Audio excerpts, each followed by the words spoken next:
मसीह सभी को इस ऑनलाइन सर्विस में आप सबको स्वागत है। जो इस ऑनलाइन के द्वारा ही हम लोग प्रभु को स्तुति और आराधना कर सकता है। सिर्फ यही उपाय है जो एक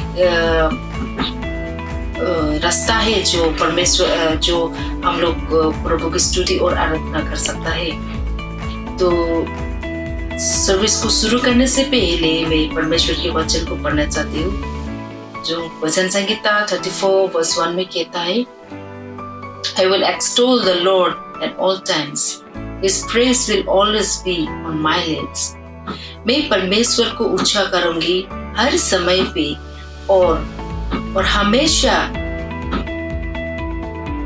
आराधना, हमेशा स्तुति मेरे मुंह में, मेरे जीभ में उसके नाम ही लूंगी। वचन कहता है, तो क्या कहता है वचन में कि परमेश्वर का नाम हमेशा ऊंचा होना चाहिए और परमेश्वर का नाम हमेशा हम लोग का जीभ में, हम लोग का लिप्स में हमेशा उसका नाम प्रेस होना चाहिए, स्तुति होना चाहिए। तो क्या कहता है, चाहे अपने घर में हो आप लोग, फिर भी हम लोग एक साथ मिलके हम लोग अपने घर पे बैठ के भी हम लोग परमेश्वर को इस समय में स्तुति और आराधना एक साथ मिलके करते हैं। उससे पहले मैं प्रार्थना करना चाहती हूँ। पिता परमेश्वर में धन्यवाद कहते इस समय के लिए। प्रभु तू ही महान परमेश्वर है, इस सुंदर समय को आपने दिया है, इसके लिए मैं धन्यवाद कहते प्रभु जी।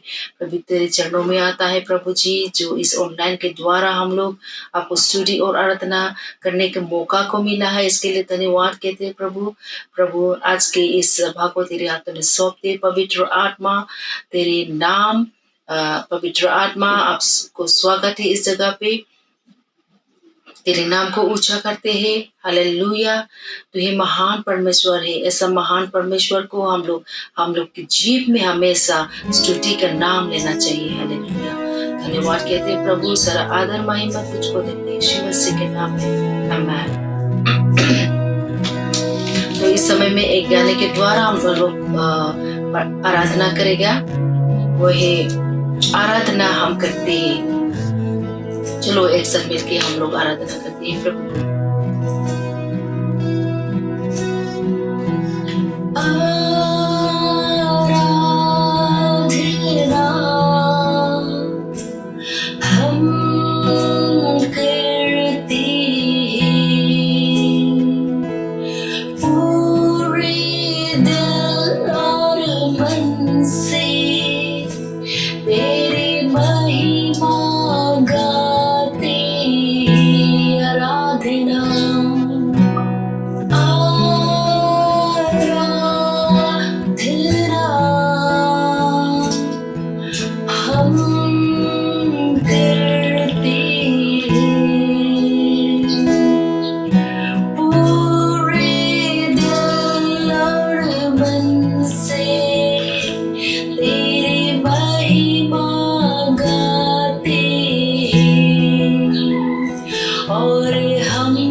करते हैं प्रभु। पवित्र आत्मा को स्वागत है इस जगह पर। पवित्र अगुवाई करना पिता परमेश्वर।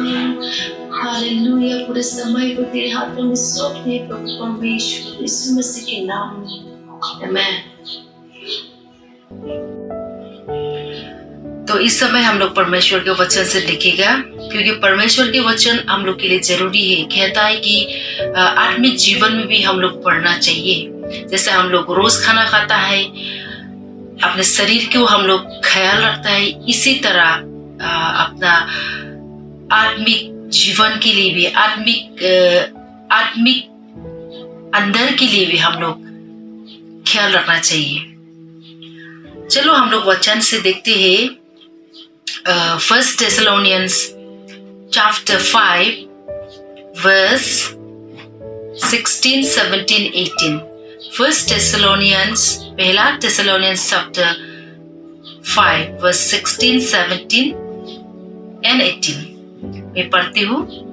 Be joyful always, pray continually, give thanks in all circumstances, for this is God's will for you in Christ Jesus.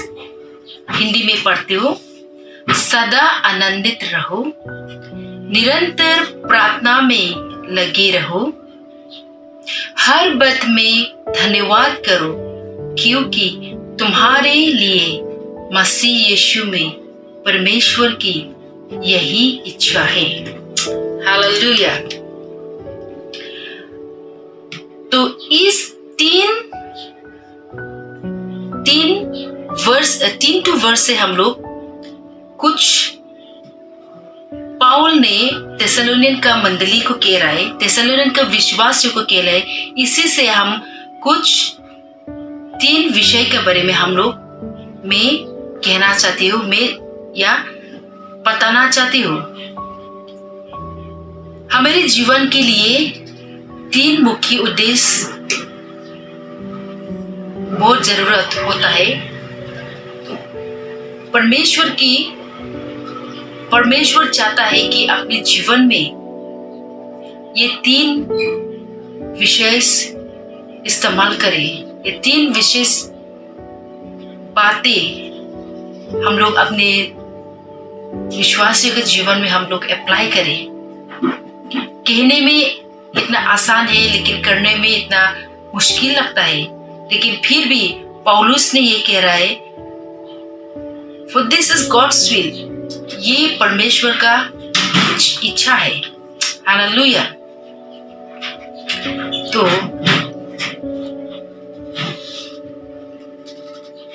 सबसे पहला हम लोग देखेंगे, सदा आनंदित रहो।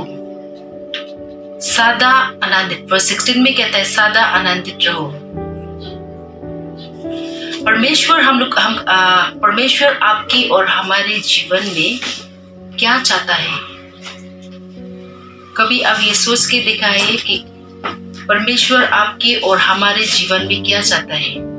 चाहे आप दुख रहो या निराश रहो, उदास रहो, पाउल यहाँ में कहता है फिर सदा आनंदित रहो। आप किस तरह से आप आनंदित रहेगा? किस तरह से आप अपने आप को आनंदित रहेगा? खास करके इस परिस्थिति में आप किस तरह से आप आनंदित रहेगा? बाइबल कहता है कि आप आनंदित रहो। Hallelujah, hallelujah.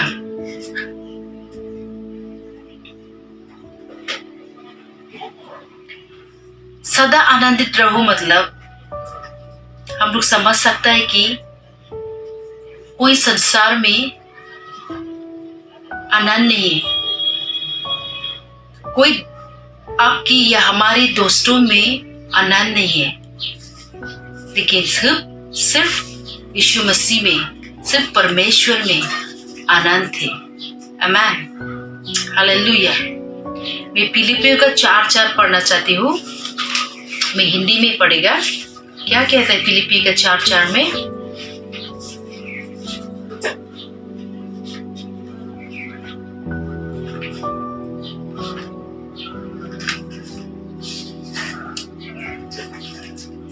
कहता है, प्रभु में सदा आनंदित रहो।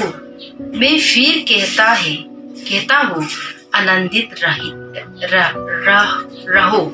प्रभु में सदा आनंदित रहो। मैं फिर कहता हूँ आनंदित रहो। यहाँ में भी पौलुस कहता है कि प्रभु में सदा आनंदित रहो। आनंद और खुशी, इसमें दो फर्क होता है। आनंद और खुशी बहुत फर्क होता है। आनंद हमेशा अंदर का चीज से आता है, और खुशी अब जब कुछ सामान देख लिया और कुछ पा लिया, वो खुशी होता है। और वो खुशी सिर्फ 4 दिनों में होता है, और थोड़ा ही खुशी रहता है, और पल में वो चला जाता है। लेकिन आनंद वो आनंद जो अंदर से खुशी देता है, उसको आनंद कहता है। हालेलुया। जब हम लोग इस विषय में देखेगा कि जब पौलुस जेल में था, वो किस तरह से अपने आप को आनंद रखने के लिए कोशिश किया है। किस तरह से वो जेल में, पौल और सिलास जेल में होती हुई भी वो लोग किस तरह से अपने आप को वो लोग आनंद रखा है। चलो हम वचन के द्वारा देखते हैं। Acts chapter 16 verse 25। प्रेरितों की चैप्टर 16 वर्स 16 वर्स 25 को हम लोग देखते हैं।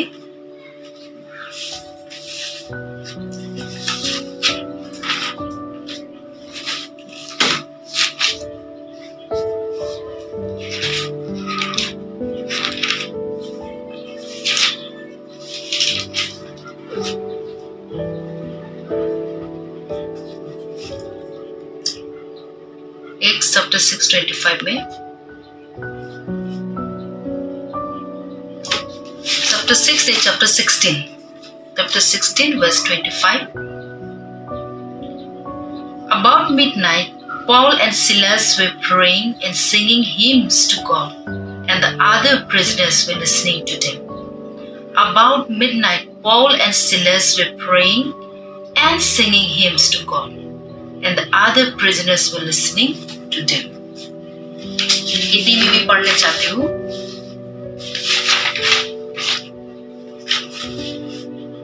लगभग आधी रात पौलुस और सिलास परमेश्वर की भजन गाते हुए प्रार्थना कर रहे थे, और दूसरे कैदी उन्हें सुन रहे थे। आमीन।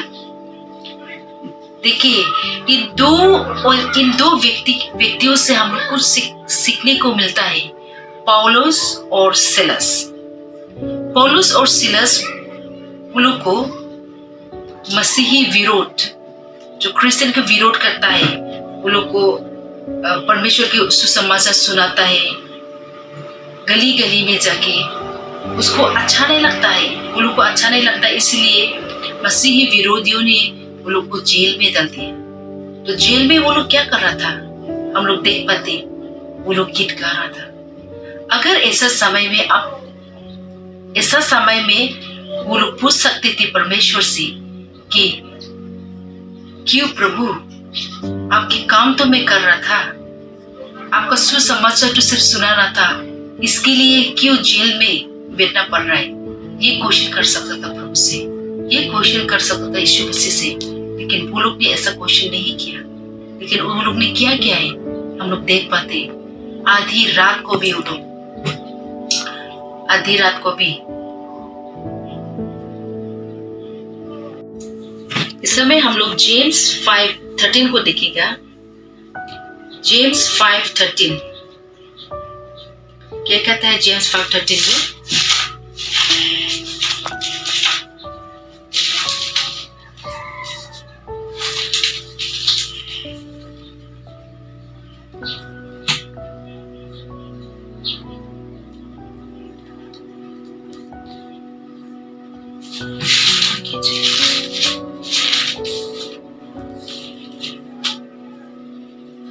If any one of you is troubled, he should pray. Is anyone happy? Let him sing songs of praise. तो तो वो लोग, पॉल और सिलस क्या कर रहा था, वो लोग ट्रबल में था। हम लोग देख पाते हैं वो लोग मुसीबत में था, जेल में था। वो लोग बहुत दुखी है, वो लोग बहुत मार पड़ा है वो लोग। तो क्या करता है वो लोग, आधी रात को वो लोग प्रार्थना, स्तुति और आराधना कर रहा था। और दूसरे कैदी लोग क्या कर रहा था, बाइबल में देखते हैं, कहता है कि दूसरे कैदी उन्हें सुन रहे थे।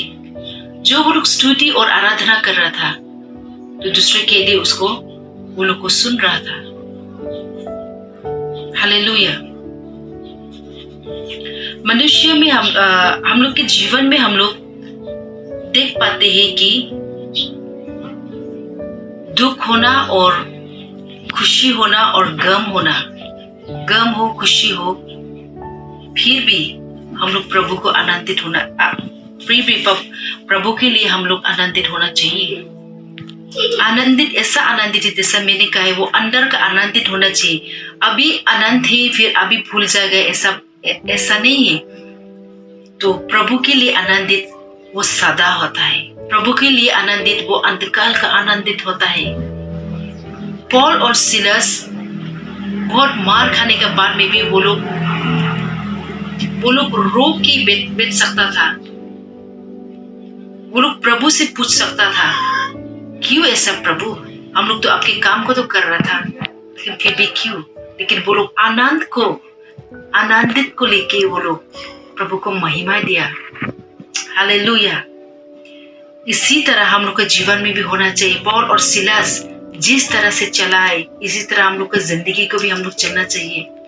आप सोचते होंगे आज का दिन हम बहुत दुखी हैं, हम क्यों आराधना करेंगे। आप सोचते होंगे आज का दिन हम खाना नहीं मिला, क्यों हम स्तुति करेगा। वचन कहते सदा आनंदित रहो, सदा आनंदित रहो। मतलब जितना आप जी रहे, जितना आप प्रभु में चल रहे, जितना आप जिंदा है, तब तक आप आनंदित रहना है। प्रभु नहीं चाहता है कि आप दुखी जिंदगी से गुजरे। प्रभु नहीं चाहता है कि आप मजबूरी से जिंदगी गुजरे। प्रभु चाहता है कि आप खुशी से जिंदगी गुजरे। हालेलुया। चाहे आपके जीवन में परिस्थिति हो, चाहे आपके जीवन में मुसीबतें हो, फिर भी आप कोशिश कीजिए कि अपने आनंद को महसूस करने के लिए, आनंदित रहने के लिए। डॉक्टर लोग भी कहते हैं कि आप जब आप बीमार है, आप हमेशा दुखी रहता है, क्या बोलते हैं डॉक्टर लोग, आप खुश रहने के लिए कोशिश करना चाहिए। ये खुशी रहने के लिए क्या होता है, हम लोग के शरीर के लिए भी वो अच्छा होता है।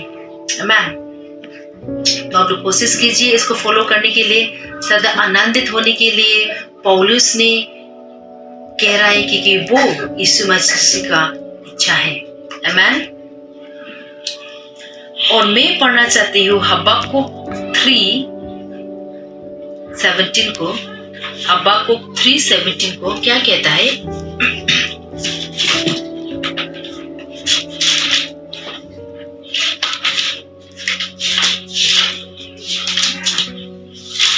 हबक्कुक 3:17 कहता है, सिर्फ इंग्लिश में पढ़ेगा। Though the fig tree does not bud and there are no grapes on the vines, though the olive crops fails and the fields produce no food, though there are no sheep in the pen and no cattle in the stalls, yet I will rejoice in the Lord. I will be joyful in God, my Savior. पुराना नियम में भी कहते हैं, देखिए, चाहे fig tree में, चाहे गाछी में फल ना हो, ग्रेप्स फल ना दिया हो, ओलिव ट्री भी फल ना दिया हो, और धन में चाहे खाना ना हो, और भेड़ बकरियां ना हो, फिर भी क्या कहता है? Yet I will rejoice, फिर भी मैं आनंदित लूंगी। किस में लूंगी? वही यीशु मसीह में। प्रभु यही चाहता है हम लोग को, आपसे और हमसे यही उम्मीद करता है। सिर्फ आप खुशी का दिन में है, प्रभु को ना खोजिए। सिर्फ आप आनंद के दिन में आप प्रभु को ना खोजिए। आप ये समय में भी, चाहे आपका पास खाना हो, चाहे आपका पास कुछ भी नहीं हो, तभी भी आप आनंदित रहो। कहता है I will rejoice in the Lord, फिर भी मैं हमेशा खुशी से आनंद से रहूंगी। बाइबल ये कहते हैं। आप और हम कोशिश कीजिए इसी तरह रहने के लिए। Hallelujah, hallelujah. इसीलिए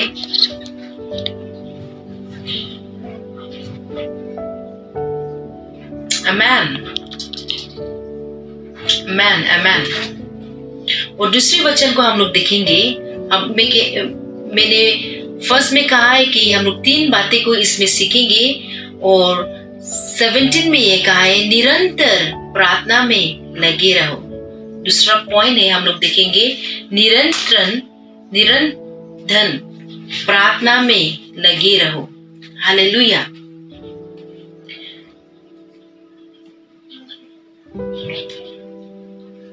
हालेलुया। कब हम लोग प्रार्थना करते हैं? कब हम लोग ज्यादा प्रार्थना करते हैं? कब हम लोग परमेश्वर पर ज्यादा नजदीक जाता है? जब आप मुसीबत में हो, जब आप ट्रबल में हो, तब आप यीशु मसीह को ज्यादा जरूरत होता है।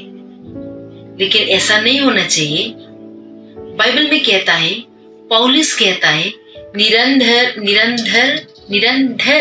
प्रार्थना में लगे रहो। लगे रहो मतलब आप स्टॉप नहीं होना चाहिए, वो कंटिन्यूअली। बाइबल में कहता है pray continually. That means you need not to be a stop. आप रुकना नहीं चाहिए, आप चलते जाना चाहिए। जैसा कि ट्रेन, वो जब ट्रेन जाएगा वो कभी भी नहीं रुकता है। जहां में स्टेशन होगा वहां में रुकता है। हालेलुया। इसी तरह हम लोग का जिंदगी में भी होना चाहिए। निरंतर प्रार्थना में लगे रहो। आप प्रार्थना में लगे रहो। प्रार्थना हम लोग का जीवन में बहुत इम्पोर्टेंट है। हाँ, हम लोग जानता है आप प्रार्थना करते हैं, हम प्रार्थना करते हैं, लेकिन शायद वो कंटिन्यूअली नहीं। जब जरूरत पड़ती, जब मुसीबत होते, तभी ही शायद आप करता है, तभी ही मैं शायद करती हूँ। लेकिन आज का दिन पौलुस ने ये सिखाना चाहता है कि निरंतर प्रार्थना में लगे रहने के लिए, कंटिन्यूअली होने के लिए। परमेश्वर के वचन कहते हैं हमारी मन प्रार्थना के लिए हमेशा तैयार होना चाहिए। हमारे मन परमेश्वर को स्तुति के लिए हमेशा तैयार होना चाहिए। Hallelujah.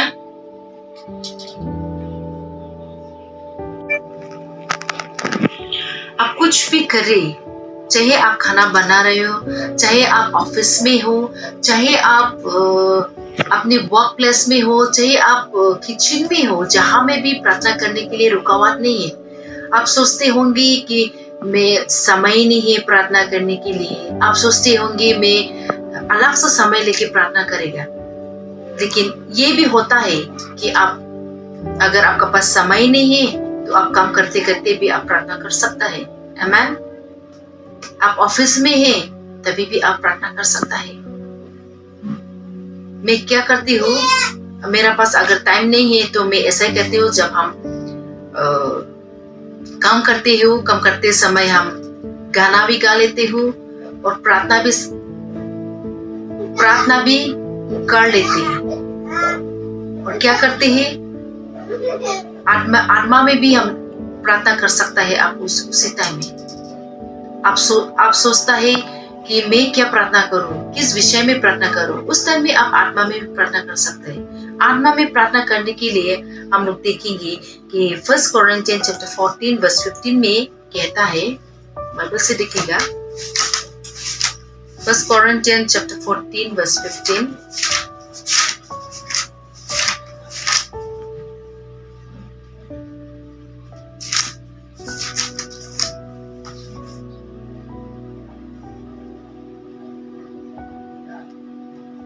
14:15. So what shall I do? I will pray with my spirit, but I will also pray with my mind. I will sing with my spirit, but I will also sing with my mind. So what shall I do? I will pray with my spirit, but I will also pray with my mind. I will sing with my spirit, but I will also sing with my mind. हम लोग दोनों में प्रार्थना करना चाहिए. Bible कहता है दोनों में प्रार्थना करना चाहिए.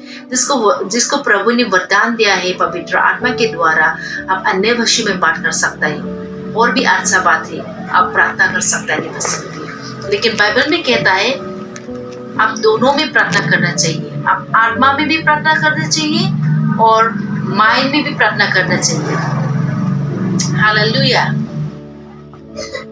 कहता है with my spirit also and also pray with my mind. आप आत्मा में आत्मा और बुद्धि से भी प्रार्थना करना चाहिए.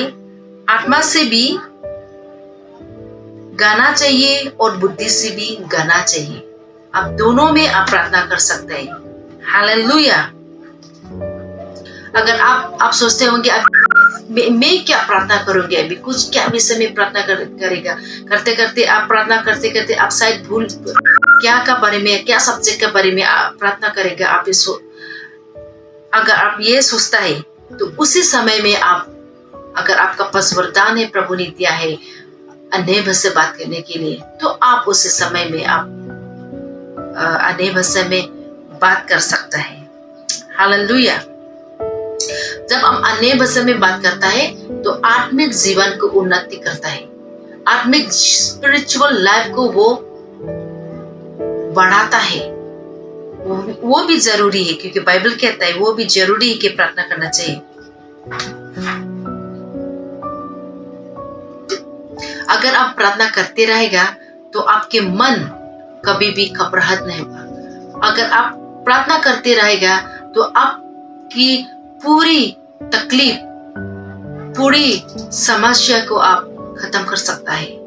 लेकिन आप ही प्रार्थना नहीं कर रहे, आप ही आपके मन ही सृष्टि कर रहे, तो आप कभी भी आप लड़ाई करने नहीं सकेगा. हालेलुया. मेरा फर्ज बनता है कि सबके लिए प्रार्थना करो, और प्रार्थना करने के लिए आपको वजह ही नहीं चाहिए. हम लोग के पास बहुत सारा ऐसा लिस्ट है जो प्रार्थना करना चाहिए.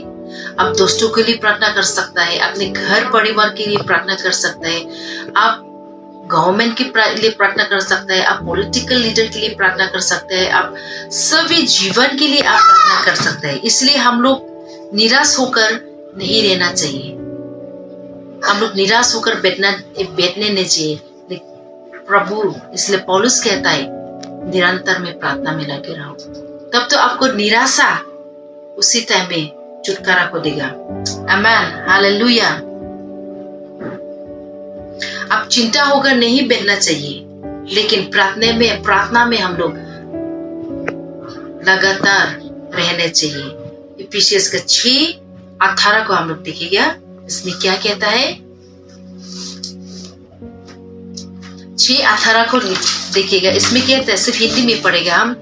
और हर समय और हर प्रकार से अटका में प्रार्थना और विनती करते रहो, और इसलिए जगते रहो कि सब पवित्र लोगों के लिए लगातार विनती किया करो.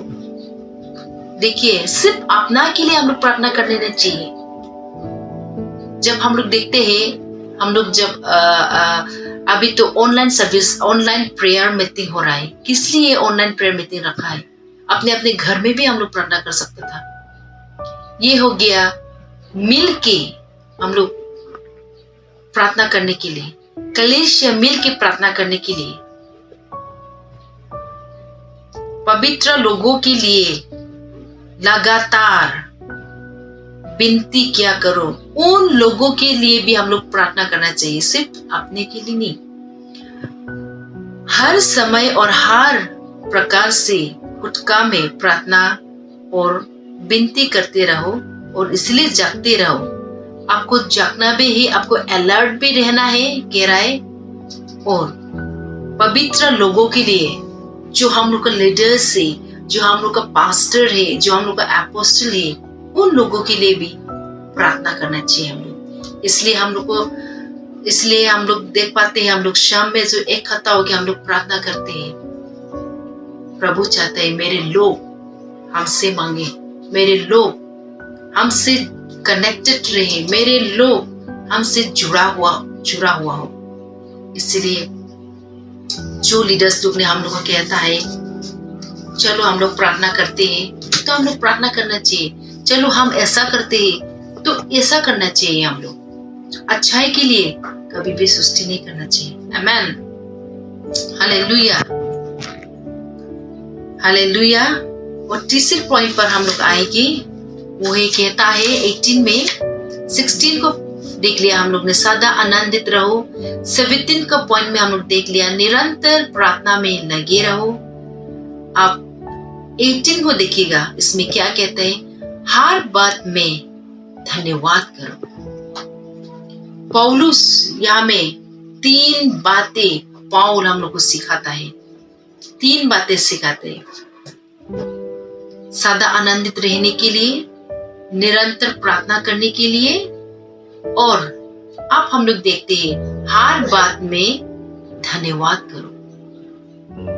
धन्यवाद करो क्योंकि तुम्हारे लिए मसीह यीशु में परमेश्वर की यही इच्छा है। परमेश्वर, पौलुस कहता है कि परमेश्वर का इच्छा भी यही चाहता है कि आप धन्यवाद में भी लगे रहो।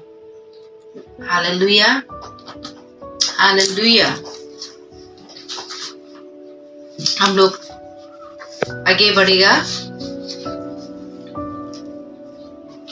हर बात में किस तरह से हम लोग धन्यवाद करेगा परमेश्वर को। धन्यवाद कब करता है? जब किसी ने आपको हेल्प किया तब आप धन्यवाद कहते हैं। किसी ने आपको मदद किया तब आप थैंक यू कहते हैं। उस व्यक्ति को आप थैंक यू कहता है। क्यों थैंक यू कहता है?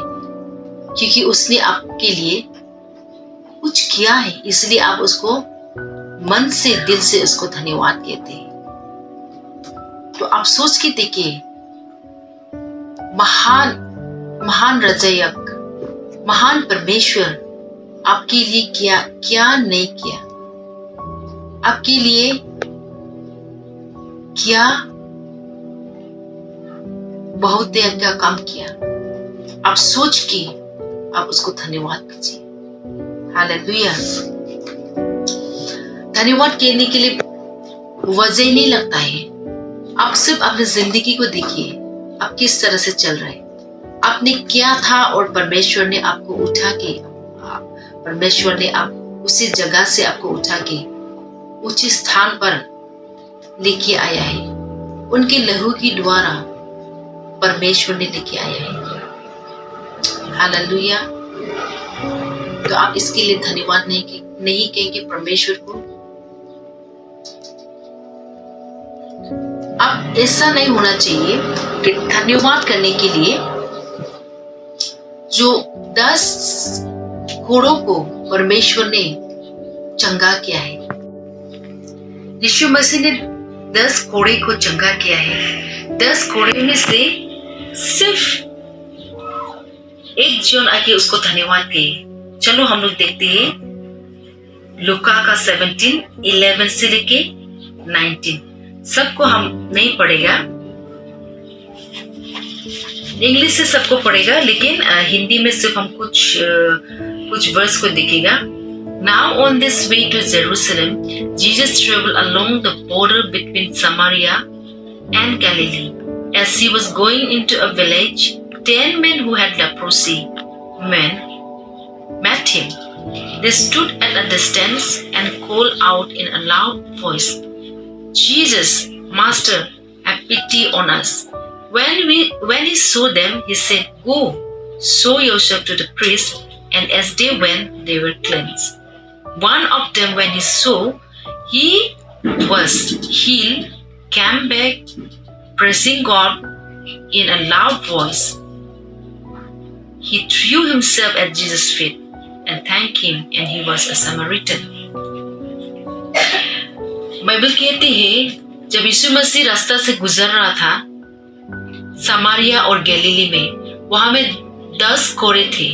10 कोरे में से 10 का 10 परमेश्वर ने चंगा किया है। वो लोग ने चिल्लाया कि प्रभु हम लोग को चंगाई की। इतना ऊंची आवाज से, मास्टर हम लोग के लिए, हम लोग को दया कीजिए, हम लोग को चंगाई कीजिए। ऐसा करके वो लोग ने चिल्लाया और परमेश्वर ने आवाज को सुन के चंगाई को किया।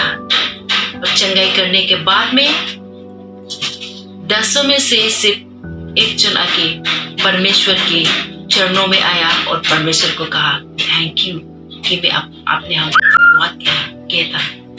बहुत सारा ऐसा लोग है जो जब प्रार्थना करता है, मांगता है, प्रभु से मिलता है और मिलने के बाद में प्रभु को धन्यवाद नहीं कहता है, प्रभु के पीछे चलने के लिए नहीं चलता है, प्रभु को भूल जाता है, दूर चला जाता है। बहुत सारा ऐसा लोग है। लेकिन क्या सीखने को मिलता है यहाँ पे कि हम लोग उसको धन्यवाद करना चाहिए। जो चंगाई किया है, जो आपको जिंदा रखा है, आप इसके लिए धन्यवाद करना चाहिए। आप ये मत कहो कि मेरे पास ऐसा कुछ है नहीं जो मैं परमेश्वर को धन्यवाद करूं। परमेश्वर को धन्यवाद करने के लिए वजह नहीं चाहिए कि परमेश्वर को आप एनी टाइम आप परमेश्वर को धन्यवाद कर सकता है। हालेलुया। हमें से भी बहुत सारे ऐसा लोग है वो जो 9 जन का जैसा वो लोग चला गया और वापस नहीं आया प्रभु को धन्यवाद करने के लिए। इसी तरह होता है हम लोग का जीवन में भी, भूल जाते हैं प्रभु को धन्यवाद करने के लिए। प्रभु आपके जीवन में क्या किया था? आपको चंगा किया था, आपको खाना दिया था, आपको कपड़ा दिया था, आपको घर दिया था, आपको संतान दिया था। ये सब भूल के आप परमेश्वर को छोड़ के पीछे चला जाता है। लेकिन आज का दिन आप ये वचन से हम लोग सीखने मिलता है कि आप प्रभु को धन्यवाद कीजिए। हालेलुया। इसलिए हम लोग सिर्फ मांगने में लिस्ट होना नहीं चाहिए, लेकिन धन्यवाद में भी हम लोग प्रभु के लिए भी हम लोग धन्यवाद दीजिए। धन्यवाद का भी लिस्ट होना चाहिए। आमीन। आप सोचते होंगे मैं क्यों क्या वजह है जो धन्यवाद देगा। आप देख सकते हैं, एग्जाम्पल हम देख सकते हैं कि अभी जो कोविड का समय है, कोविड का बहुत सारा फैल चुका है। लोग यहाँ वहाँ ऑक्सीजन के लिए, सिलेंडर शॉर्टेज के लिए बहुत दौड़ रहे हैं। तब मालूम कितना जरूरत होता है उन लोग को ऑक्सीजन। हालेलुया। कितना जरूरत है हम लोग के जीवन में ऑक्सीजन। तब आप सोच के देखिए कितने सालों से प्रभु ने वो ऑक्सीजन देके आपको जिंदा रखा है। आप कभी धन्यवाद क्या है इसके लिए? आप कभी प्रभु के नजदीक आए हैं? हाँ प्रभु में धन्यवाद इस ऑक्सीजन के लिए। हाँ प्रभु में धन्यवाद जो आपने इतने सालों से जो आपने हमको ये ऑक्सीजन दे रहा है। हालेलुया। हालेलुया। जो हम लोग ब्रीथ कर रहे हैं, जो हम लोग सांस ले रहे हैं, इसके लिए भी आप प्रभु को धन्यवाद कीजिए।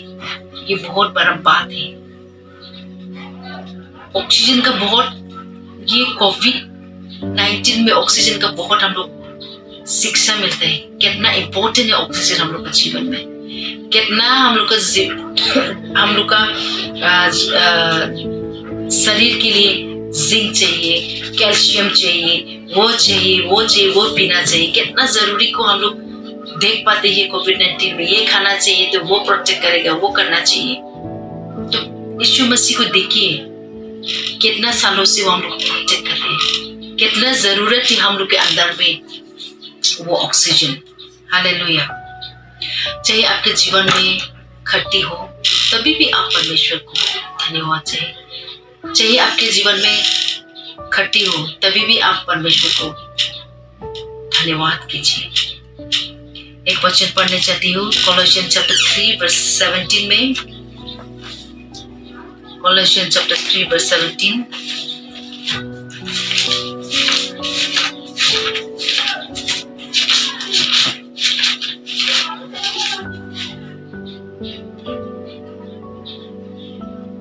And whatever you do, whether in word or deed, do it all in the name of the Lord Jesus, giving thanks to God the Father through Him. And whatever you do, whether in word or deed, do it all in the name of the Lord Jesus, giving thanks to God the Father through Him. चाहे कुछ भी हो और वचन से या काम से कुछ भी करो, सब प्रभु यीशु के नाम से करो और उसके द्वारा परमेश्वर पिता का धन्यवाद करो। जो भी आप करते हैं आप सोचना चाहिए वो ईश्वर के, जो भी आप छोटा काम करते हैं सोचना चाहिए वो प्रभु के लिए। जब जो भी काम करो उसके द्वारा आप परमेश्वर पिता को धन्यवाद करो। इसलिए मैं कहती हूँ चाहे आपके जीवन में कुछ खट्टी भी है इस समय में, स्पेशली इस पैंडेमिक में, चाहे आपके जीवन में खट्टी भी हो तभी भी आप परमेश्वर को धन्यवाद करो।